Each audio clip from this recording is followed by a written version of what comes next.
Well, that was kind of an introduction, so pretty much like I can only fail now, right? Of like, boring you to hell. Hopefully that is not going to happen. I'm happy to be here, and honestly, I had a totally different expectation of this event today. So when I came in there, I thought of like a little bit more crowded thing, but then I forgot that obviously I am in the former states buildings of the former GR, right? So obviously everything always looks a little bit different. Nevertheless, I want to actually lead you into what I believe is the future of the world, and what I also believe is going to be very important for all of us, whether we are managers, whether we are professors, individuals, because we're all part of the society, and I think that really matters what is going to happen. So there was a very wise man that once said this thing here. And he said that would actually never happen. And now, of course, I already heard a few laughters here, but the reality is that human beings, we are not good in predicting the future. And very often when we come to actually something new, a digital revolution, we all say it's not going to work. It's not going to happen. And we all have the tendency to always try to predict the future with everything that we learned from the past, but it does not work. And those that actually believe in something, that actually have a vision, and they don't care about whether it worked in the past, are the ones that we're laughing about. But then a few years later, we actually figure out that it happens. And if you only look at these numbers, how many iPhones have been sold this year? And pretty much like how many other smartphones have been sold. And if you think about like what is the capacity of all of the devices that you have in your family? I mean, that many smartphones, that many computers, and think about that. 30 years back, that was not the case. And we can do quite a lot with all of that. So whenever we are thinking about what is coming next, we should once in a while also remember what seemed to be impossible 10 years back, and what seems to be the reality of today. And sometimes I'm smiling when there's also new business models coming up there. Now you can actually attend courses of like how to switch off your mobile phone, how to live without any digital device. Actually, I think it's pretty easy, right? There is like one button that you actually can put everything into flight mode. There is another one where you can actually put everything into silent mode. You can flip around every device so you don't see any incoming call. But yet I actually have to tell you that it's not so easy to actually keep it up and running. We have the discussion every night at dinner table. There is no devices around, and if the phone should ever ring, then no one is going to answer. And I remember that once in a while our children actually bring home other kids, right, for dinner, and then they actually sometimes have their devices there, and I say, it's like, listen, this is forbidden here in this house. And then my daughter is she's obviously like teenager girl, like very explicit. She always like, my mom is a nightmare. She's so conservative and so strict, right? And so then the nightmare says to the other children, well, that is actually not allowed here. And sometimes there was a girl who actually said, she looked at me and said, seriously, I'm a guest here. And I said, yeah, but I'm the host, right? But I was just like, like the generation of the 14-year-old, like, I'm a guest here. I said, yeah, I'm the host, right? And I'm still older and still stronger than you. So she put it away, and then she actually said, when she left, and then she left it there, right? After dinner, they went up and did whatever they wanted. And when she was picked up, it was the first time that she grabbed her phone again. She actually said, it was actually cool. You might be conservative and strict, but actually pretty okay, right? So that was when I got the re-acceptance of my daughter especially. But think about that. What happens and what we thought could never actually be the case. And so we also have to think about what does that mean for the world of business? Because very often we can rely a lot of the things that we know from our personal lives, we can actually also bring them back to our business world. And here, there has very often been that idea that big companies are the ones that will never fail. They will be successful forever and forever.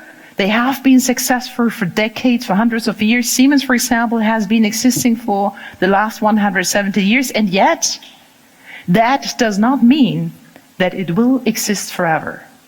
Because I think what is very important is that a big fish can actually be eaten up by a lot of small fishes if they group together and if they partner. And talking about partnering and talking about what very often today we call the ecosystem. A lot of companies grouping together, a lot of people coming together and actually using each other's strength can be so powerful that they can very easily eat a big fish. And having said that, why am I explicitly talking about that? Because every large organization always has a lot of difficulties to change and to adapt fast. And they very often, again, looking into the past, believe that they are safe because we have survived so many other years. But the small fishes know that alone they can't compete. But they need to partner, especially in the digital age. We have thousands of our discussions with our technology people. What kind of a platform do we actually create? Is it an open platform? Is it not an open platform? All of the apps that you're using on your iPhone, if you have an iPhone, can only work because Apple has been dictating the rules. And something that I actually learned only yesterday, they decided that only the apps that have integrated that you have to use your Apple ID is actually going to work in the future. So no other app is allowed on an iPhone unless it forces you to use the Apple ID. As of spring 2020, all of the apps that don't put that into their app again will be abolished. So now we speak about power, right? But you also speak about a company that has very easily and very early understood that they need to use and define an ecosystem. And that is, I think, especially in Europe and especially in Germany, one of the things that we have to be very clearly aware. Now, why are we always struggling with thinking about what actually happens in the future? And how can we define what is going to happen? And how can we actually bring things together? It's so complicated. The world is changing so fast and everything is always happening much quicker than we thought and so much different. And very often I am getting the question, Janina, when is it finally over? And my answer is always never. We will not be able to return back to the past, even though there is a lot of populist parties and other populist people out there that are promising that, but it is simply not true. So the question is, if this is a world that is so flexible and that is so changing so often, if there is that ambiguity that we have to live on, how do we master that? And everyone that is promising that we won't have ambiguity in the future anymore, I believe doesn't really tell the truth. But it's more the question of how do we actually get there? And how can we focus on what we need to in order to manage actually the world? Now, this is a picture that goes back in the past. And you see exactly what's happening there, okay? So that was before the invention of the wheel. So these people are really busy. There came a person that said, hey, look, no, thanks, can't do it. I'm too busy. We know that, right? We're so busy, we're so much into our day-and-day interactions that even though someone else comes and actually suggests something that seems for us a disruption, we say, no, keep off. We manage, we have done that for years. Don't come with a new invention. And again, here we have to figure out that sometimes these new inventions are going to be the ones that will make the trick, that actually will make much easier. But taking the time to stop in our hamster wheel and to say, I'm going out here of my day-to-day operating and routine, and I'm reflecting and I'm thinking on how to do it differently, is one of the most challenging parts for every organization. Whenever everyone is busy, stopping the entire machine of saying, we take some time to really reflect whether we could actually come up with something completely different that then later on proves to be even better, is one of the biggest challenges, and sometimes really has to be forced.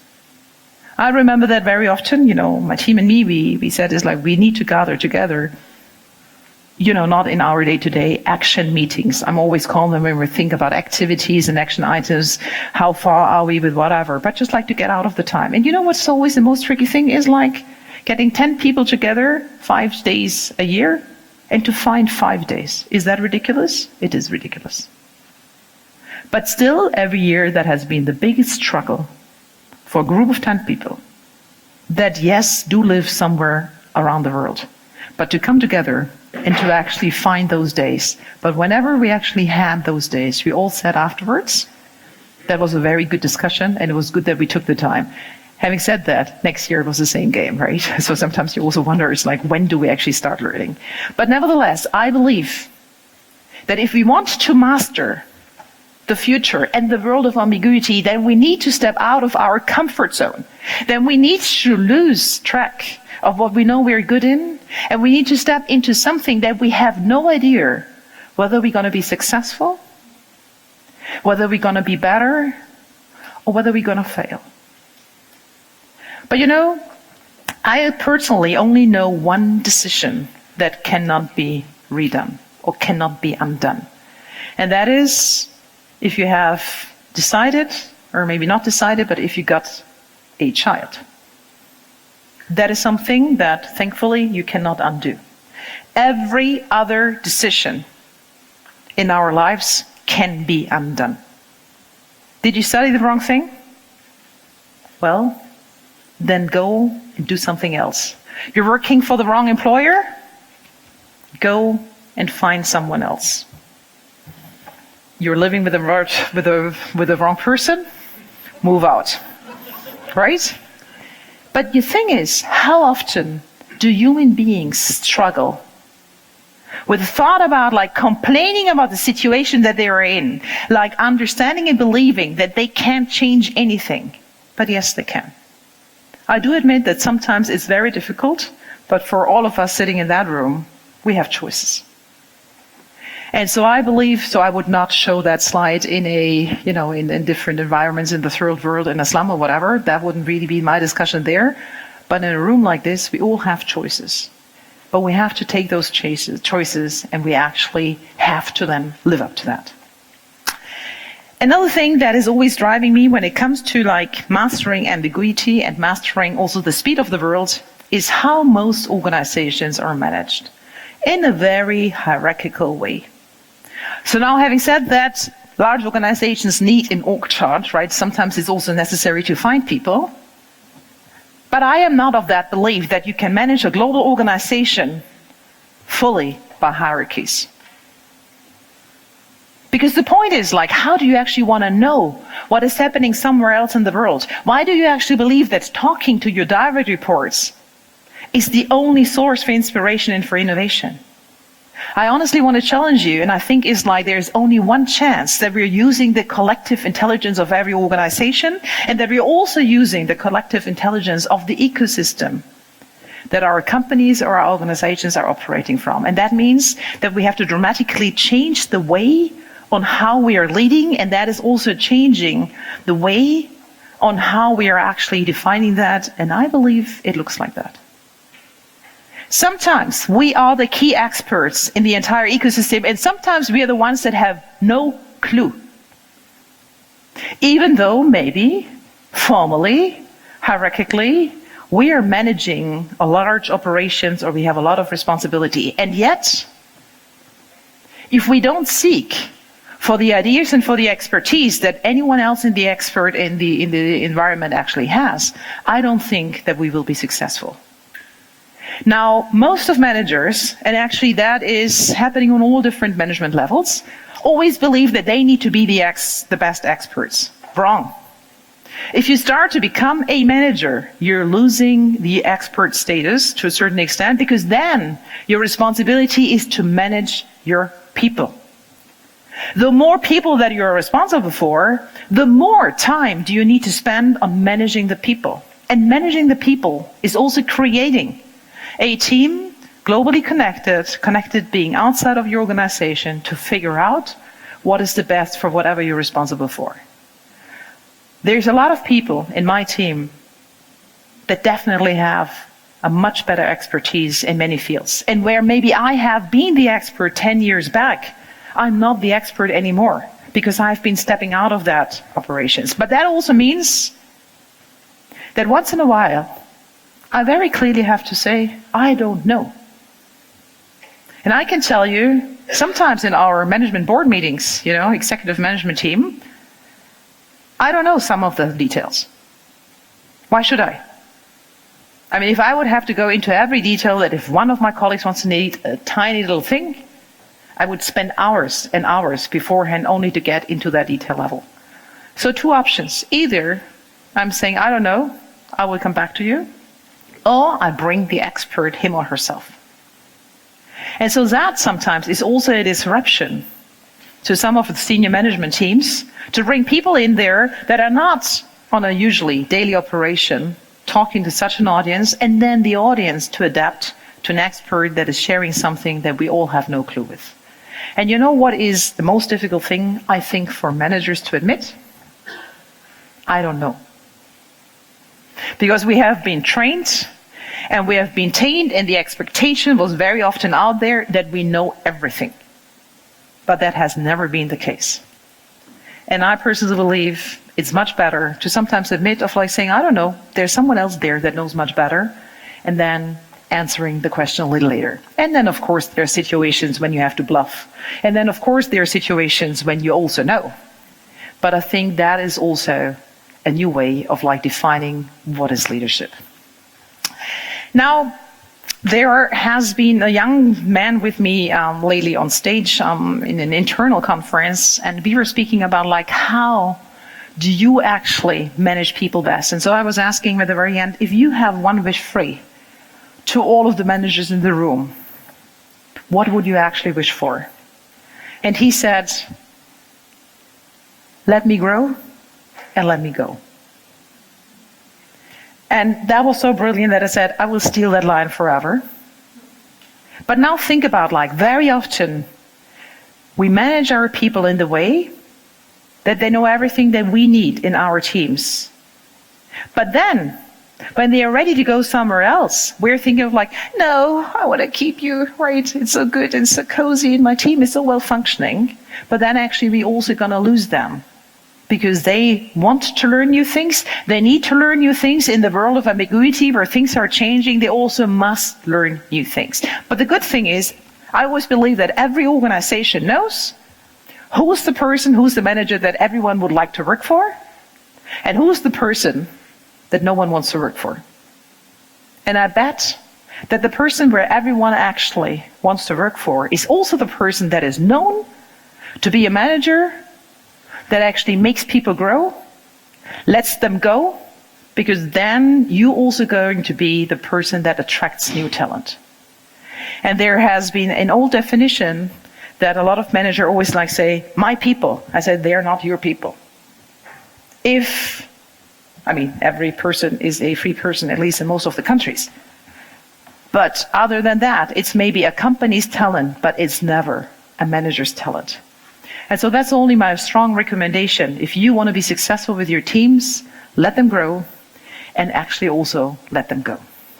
And to one of that, we also invented a chatbot for HR in our teams, because when you ask my people that are in a lot of the operational jobs, right, that have a lot of customer interface, they said, when I asked them, what is the thing that you struggle most and what is the thing that you would like to do most? They said to me, is like, what I struggle most is that the people are coming in, their employees and managers, they're always asking me the same stupid questions that if they would ever remember where to log in, they could actually figure out themselves.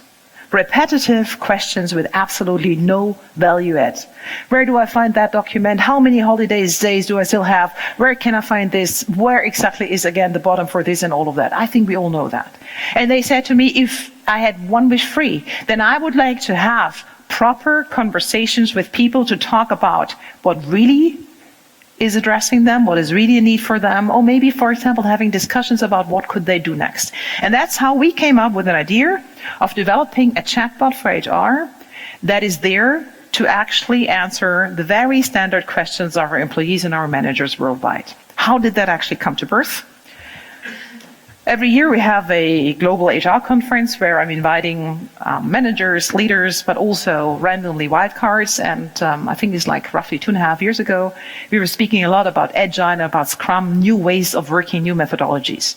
And I personally believe when we all speak about that, we also need to learn how to do that. So we spent exactly 1 day on working on projects that were self-suggested by the employees, and all according to Scrum methodology, where you do sprints very quickly, and you have to come up to solutions so you don't have the time to work on the perfect fixed solution, but you actually have to come up with something very quickly.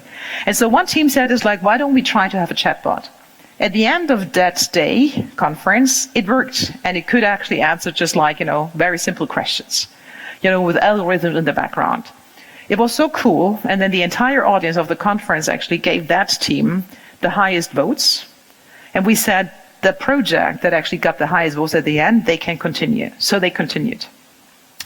A few weeks later, here comes the biggest mistake that I made in that process was, I was so curious and I was so excited by getting a chatbot because no one else there actually does have a chatbot for the entire value chain of HR, that I was asking their manager, when are they ready? When can I see something?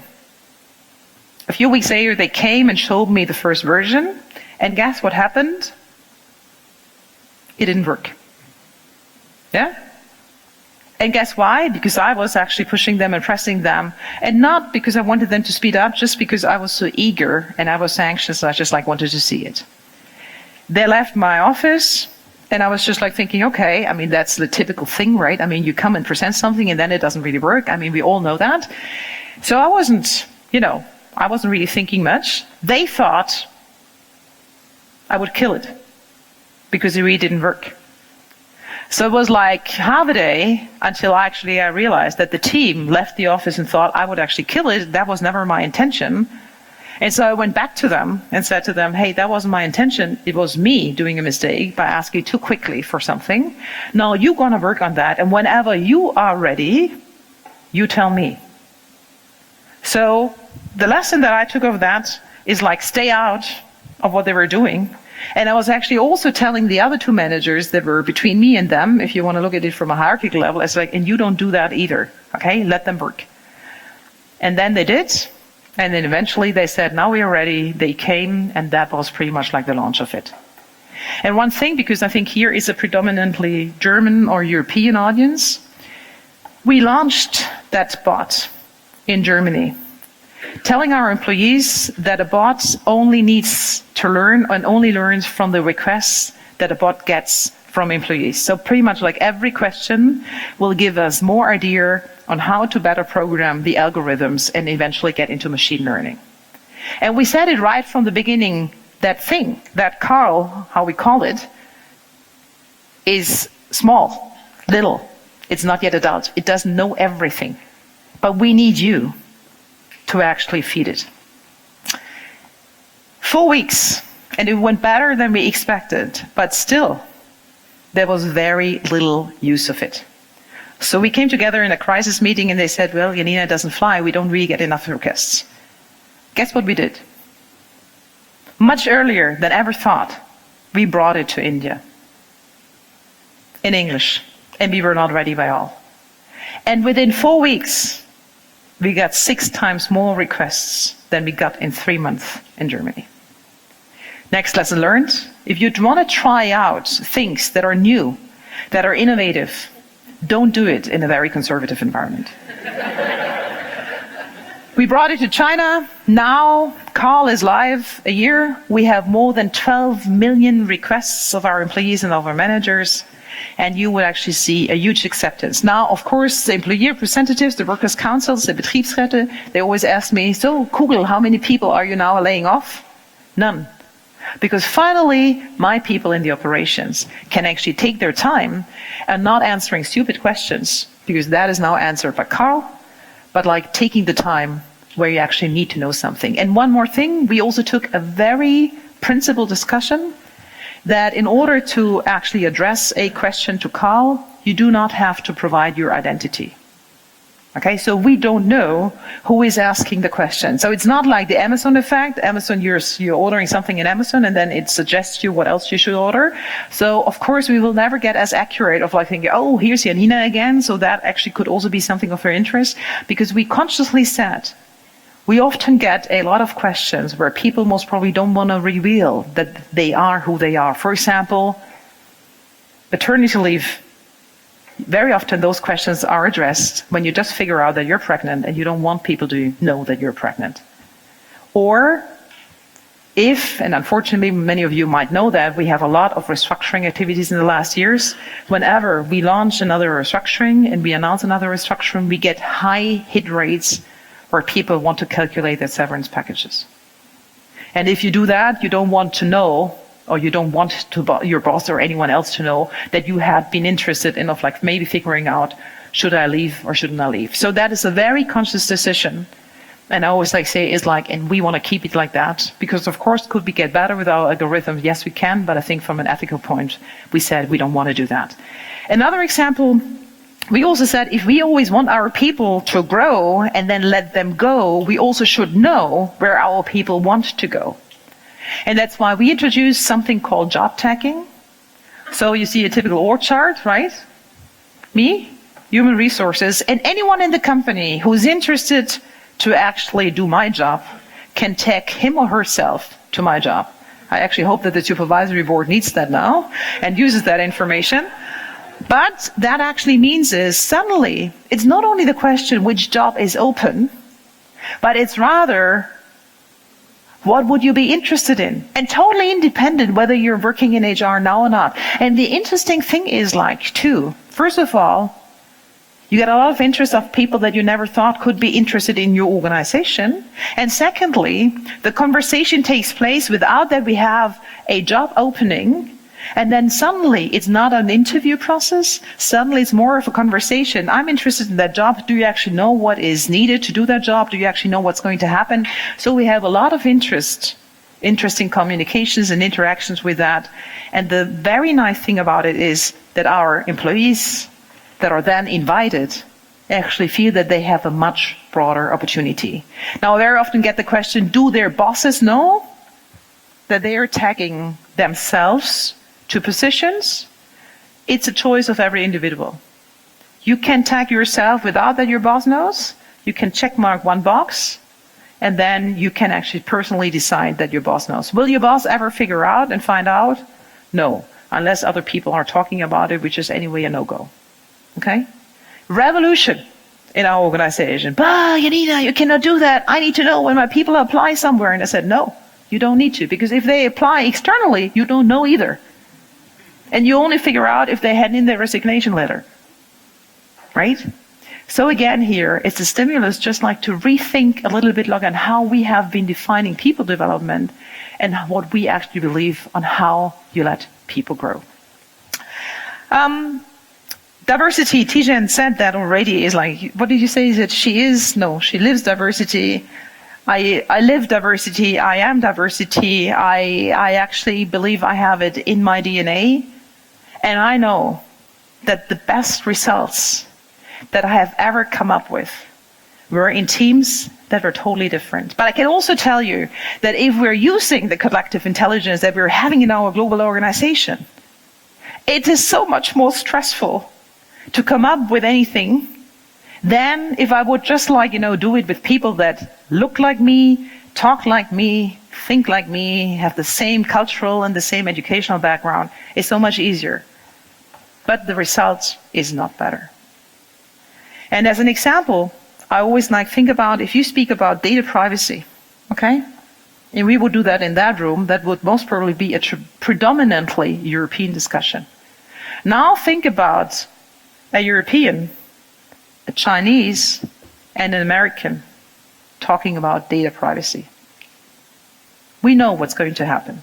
Now, why would any one of us say, I'm right, or I'm right, or I'm right? That's also the collective intelligence that sometimes we have to use, and that we actually need to bring to the table. And the challenge is, that people have the tendency to only surround themselves and to only hire mini-me's. And that is a very conscious decision that we have to take. To not hire people that are like us, but to hire people in our teams that are different than us, that bring in a different way of thinking, a different way of belief, because they make the results better. And I can tell you, and actually that person knows, and actually there's actually 2 people in my team that I hired, and I knew right from the beginning they would get on my nerves. And they do. And I get on their nerves. But the results are better. Then we actually have learned to figure out on the way that we're thinking, and we also have learned from each other. And one of the people that I'm thinking of, he's, for example, a person, it's a man, right? He, for example, shows me sometimes, he translates things for me that without his help, I would never get. Sometimes, we're sitting in audiences, I'm thinking, it's like, why don't they get that? Why don't they get that? And then very often he explains to me why they have a totally different perspective on the world than me. And so that is just like something that I want you to think about is, think about like whomever you're working with, how many of them are just like you? And how many of them are really the ones that are disrupting your way of thinking? So why should we embrace change? Because there's also a chance that we can take and that we should also use. And I believe that if we think about like us as societies, us as companies, as organizations, we need to actually really do that, because otherwise we will not be able to serve the society that we're in. I've just been reading a book, actually I haven't finished, it's called Rebel Ideas, Matthew Syed. He speaks about the collective intelligence of a system, and for example, he explains the 9/11 attack by not having enough collective intelligence in the CIA to recognize what is happening around them. So it's worthwhile actually, I don't know Matthew Syed, so I'm doing that publicity only for him because I thought it was a very interesting perspective. And I believe that in a world full of society, of ambiguity and of globality, we need to also adapt to that in order to really tackle the challenges that are coming to that. So for me, it's also like focusing and understanding that we need to work together beyond the stereotypes. And I use that picture because this is what many organizations still look like. And sometimes pictures just like show have a much stronger language than anything else. Before coming here, I actually had a session at the BME, the Minister for Internal. I mean, some of you that actually follow the German press, they might all remember the picture, right? That got so much, sorry for my language, shitstorm in the social media. But the interesting thing is, those of you that know it, it was the minister actually presenting his new cabinet, all of his ministers of state, and they all were wearing a suit. They were all male, they were all Caucasian, and they all were wearing tying. And obviously, that was a lot of shitstorm of thinking, if this is going to happen and everything that happens in Germany, how does that team actually react? Interesting for me is that there have been a lot of other organizations coming up with pretty much like the same picture. So think about it, how you also want to disrupt the stereotypes that you're having. And sometimes we are not ready and we are not perfect, and organizations are not perfect. But then think about what pictures you're using and what are the messages that you're actually transporting with that. I also believe that only in diverse teams we can actually use all of the benefits. A lot of people sometimes always speak about the old economy and the new economy. Startup is not better when it comes to diversity than the old economy.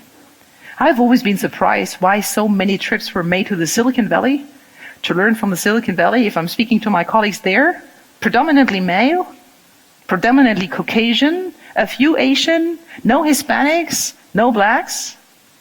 And that is not a reflection of the Californian society.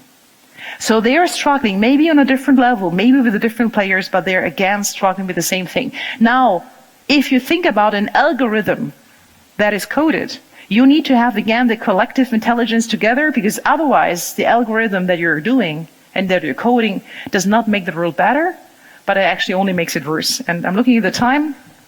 I want to share, nevertheless, one story with you because it's so shocking and maybe you haven't heard it. You know those soap dispensers where you put your hand under the soap dispenser and then the soap comes out, okay? Without that you have to touch anything. So there's a little movie out there where you see a person with a white skin color putting the hand under the soap dispenser, soap comes out. See a person with black skin putting the hand below the soap dispenser, nothing happens. Now the person with the black skin puts a white piece of paper on his or her hand, puts it under the soap dispenser, soap comes out. So now do we believe it has been a bunch of racists coding that? No. But it has been a predominantly Caucasian team that was coding it and was testing it, and they just didn't know, and they didn't think of, that maybe people with a different skin color would actually not fit into that. So having said that, that is why it is so important, especially in the world of digitization, that we are making our world better with the automation and with the coding and not worse. And that's why we definitely need collective intelligence. And the point is, the last thing is, the best way to perfect to predict the future is also to create it. And that also means that the picture actually should show that sometimes you're never too old, you're never too conservative, you're never too settled, you're never too whatever to try out new things. And you're going to have a lot of fun. And I personally always am very happy if I see some of our, we sometimes call it shadowing, and when we have like people from a younger generation shadowing people from an older generation and vice versa, and they learn from each other. And I think that is brilliant, and it actually makes it happen. And whenever I don't know how to handle social media and how to handle some of the new tools, I'm always calling a person that is definitely much younger than me, and they help me instead of like trying to figure that out. And they actually push me quite a lot. You know, I was forced to use Instagram by the younger teammates because they told me that I would be so super boring if I wasn't using it, and I just simply didn't want to be super boring. So I was trying out something new, and actually I love it because on Twitter you also always get that, you know, the hate back, but on Insta it's only love, right? So it's also a very nice mix to diversity. And with that, and Tijen has already given me the bad eye. Thank you for that, and thank you for listening.